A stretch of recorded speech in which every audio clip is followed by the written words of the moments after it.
حضرت سعید بن جبیر رضی اللہ تعالی عنہ فرماتے ہیں کہ ایک بنو تمیمی شخص نے اپنے اسلام لانے کا یہ قصہ بیان کیا ہے کہ ایک مرتبہ مجھے ایک سفر کے دوران ایک بہت بڑے ریگستان میں رات گزارنا پڑی۔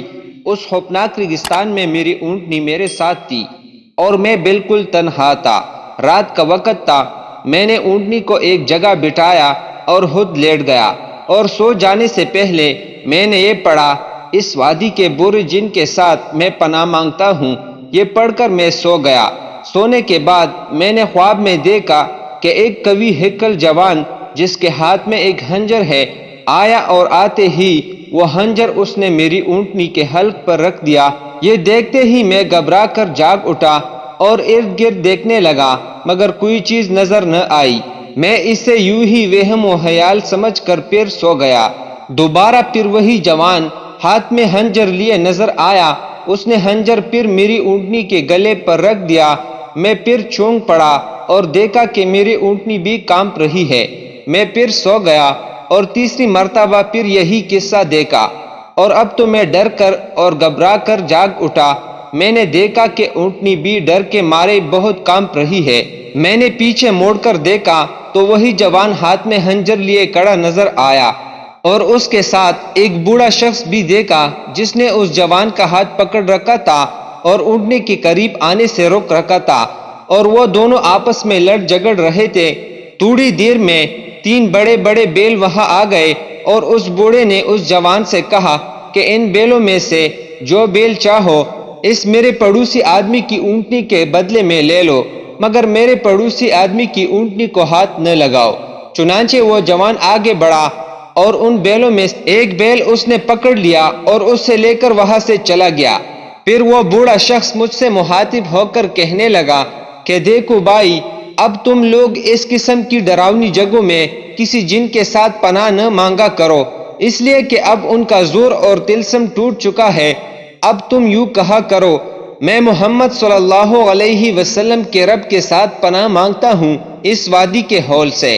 میں نے کہا کہ یہ محمد صلی اللہ علیہ وسلم کون ہے؟ اس نے بتایا کہ یہ بھی عربی ہے۔ میں نے پوچھا کہاں رہتے ہیں؟ اس نے کہا کہ مدینہ منورہ میں۔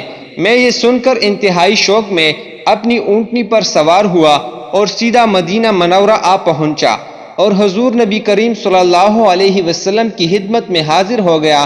حضور نبی کریم صلی اللہ علیہ وسلم نے مجھے دیکھتے ہی میرا یہ سارا قصہ خود ہی لفظ بلفظ سنا دیا، اور پھر مجھے مسلمان ہو جانے کے لیے ارشاد فرمایا، تو میں نے فوراً کلمہ پڑھ کر حلقہ باگوش اسلام ہو گیا۔ حضرت حاتم عاصم رحمۃ اللہ علیہ جب بغداد میں داخل ہوئے تو انہیں معلوم ہوا کہ یہاں ایک ایسا یہودی رہتا ہے جو علماء پر غالب ہے۔ آپ نے فرمایا میں اس سے بات کروں گا۔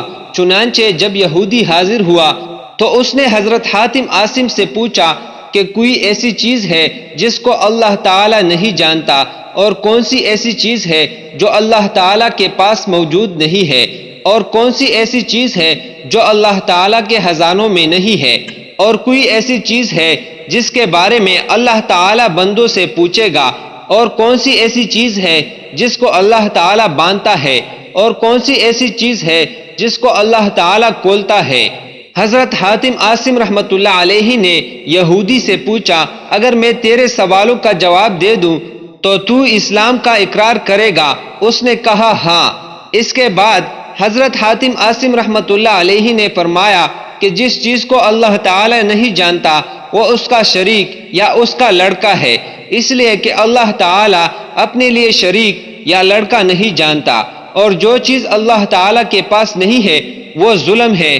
بے شک اللہ تعالی لوگوں پر ظلم نہیں کرتا، اور جو چیز اللہ تعالی کے خزانوں میں نہیں ہے وہ فقر اور محتاجی ہے، اس لیے کہ اللہ تعالی غنی ہے اور سب لوگ فقیر ہے، اور جس چیز کا اللہ تعالی اپنے بندوں سے سوال کرے گا وہ قرض ہے، اس لیے کہ اللہ تعالی فرماتا ہے کہ کون ایسا شخص ہے جو اللہ کو قرض حسنہ دیتا ہے، اور وہ چیز جس پر اللہ تعالی گرہ لگاتا ہے وہ کفار کے لیے زنار ہے، اور جس چیز کو اللہ تعالی کھولتا ہے وہ بھی زنار ہی ہے، یعنی زنار کو اپنے پیاروں بندوں سے کھولتا ہے۔ یہ سن کر اللہ تعالی کے حکم سے وہ یہودی مسلمان ہو گیا۔ مزید اس طرح کے واقعات سننے کے لیے میرے چینل کو ضرور سبسکرائب